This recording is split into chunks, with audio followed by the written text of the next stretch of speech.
¿Sabías que la Biblia nunca dice que Dios destruyó la Torre de Babel?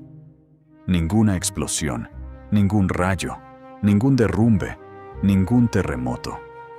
Todos crecimos imaginando esa torre cayendo en pedazos, como en las películas. Pero el castigo real que describe el texto es mucho más silencioso, mucho más psicológico y mucho más inquietante que cualquier destrucción física. Y en unos minutos vas a entender por qué ese pequeño detalle cambia por completo el significado de toda la historia. Piensa en la última vez que un grupo grande de personas se puso de acuerdo para algo enorme, sin fricciones, sin discusiones, todos remando exactamente en la misma dirección. Suena imposible hoy, ¿verdad? Pues así empieza esta historia. Toda la humanidad hablando un solo idioma, pensando como una sola mente. Y lo que hicieron con esa unidad es exactamente lo que Génesis 11 nos advierte que puede pasar cuando el ser humano se une, pero por las razones equivocadas. El texto empieza con una frase simple. Toda la tierra tenía una sola lengua y las mismas palabras. No hay malentendidos, no hay traductores, no hay fronteras de idioma.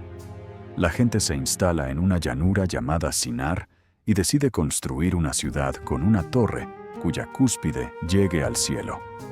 Pero fíjate en la razón exacta que da el texto, porque casi nadie la repite completa. Hagámonos un nombre para que no seamos esparcidos sobre la faz de la tierra. No querían adorar, no querían explorar el cielo como si fuera un cohete espacial. Querían fama y querían quedarse todos juntos en un solo lugar. Pero lo que nadie esperaba es que esa frase chocaba directamente con una orden que Dios ya les había dado antes.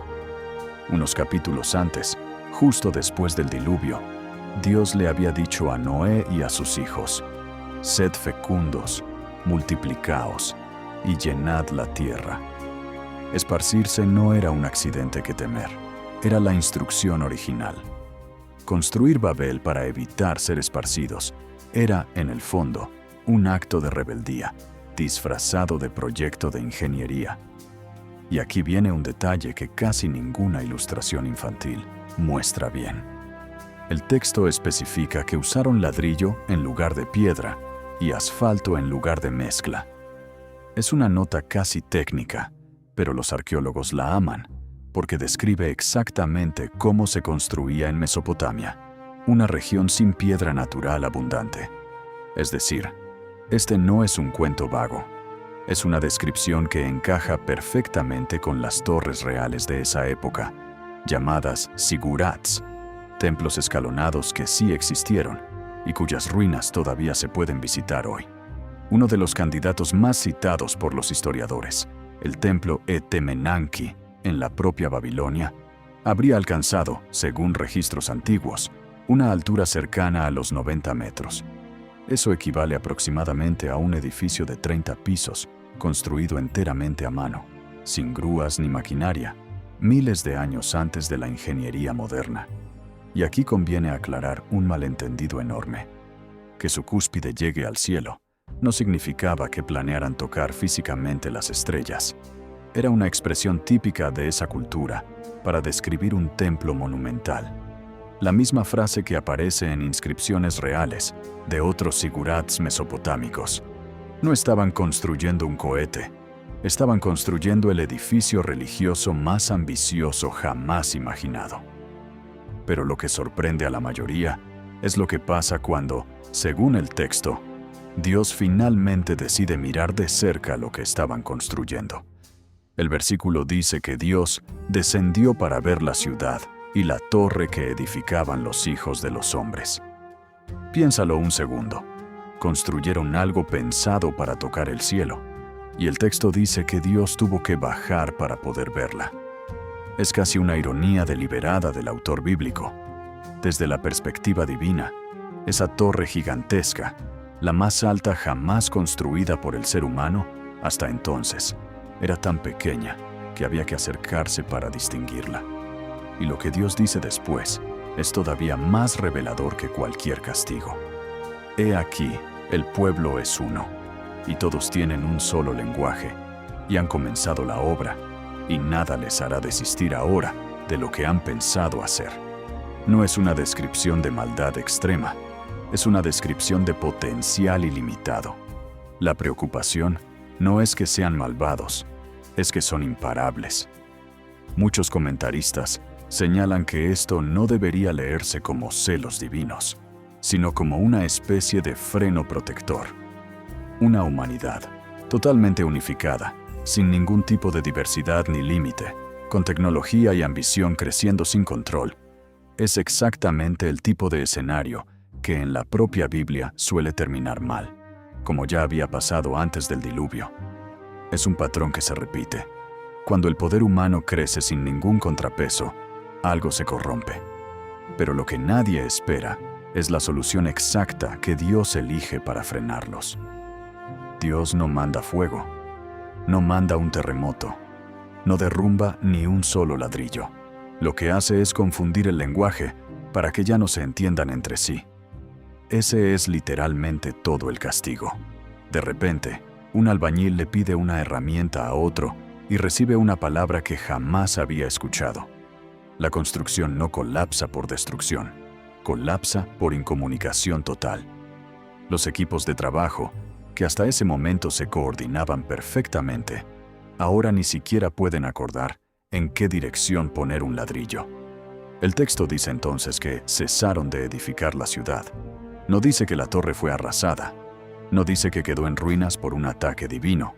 Simplemente dice que la dejaron a medio construir porque ya no podían seguir organizándose. Y aquí está el dato que rompe la imagen que todos tenemos. La Torre de Babel, según el relato bíblico, no fue destruida jamás. Fue abandonada. Y hay otro giro lingüístico que pocos conocen. El nombre Babel suena en hebreo casi idéntico al verbo balal, que significa confundir. Por eso el texto juega con las palabras. Por eso fue llamada Babel, porque allí confundió el Señor el lenguaje de toda la tierra. Pero en el idioma original de esa región, el acadio, Babilu, significaba literalmente puerta de Dios o puerta del cielo. Es decir, ellos construyeron una torre pensada para ser la puerta de entrada al cielo, y terminó convirtiéndose para siempre en la palabra universal para el caos y la confusión.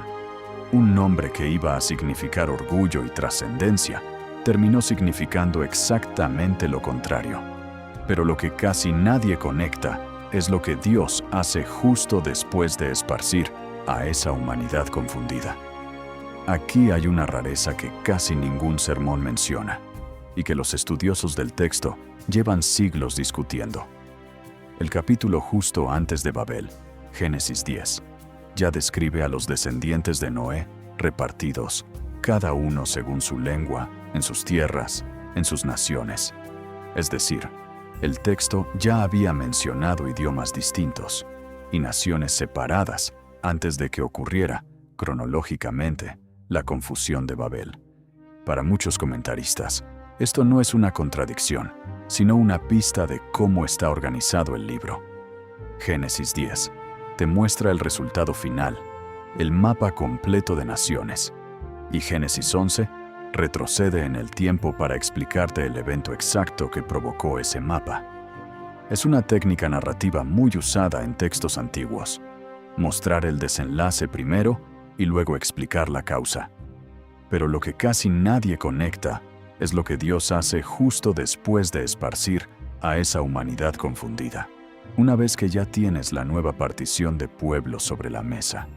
Inmediatamente después de Babel, el capítulo termina con una genealogía que parece aburrida a primera vista, una lista de nombres y edades.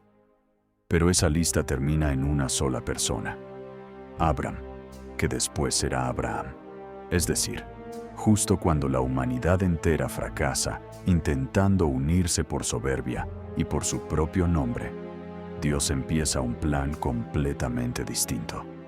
En lugar de trabajar con una masa humana unificada por ambición, decide trabajar con una sola familia, elegida no por poder, sino por fe. Babel es el final de un experimento de unidad forzada.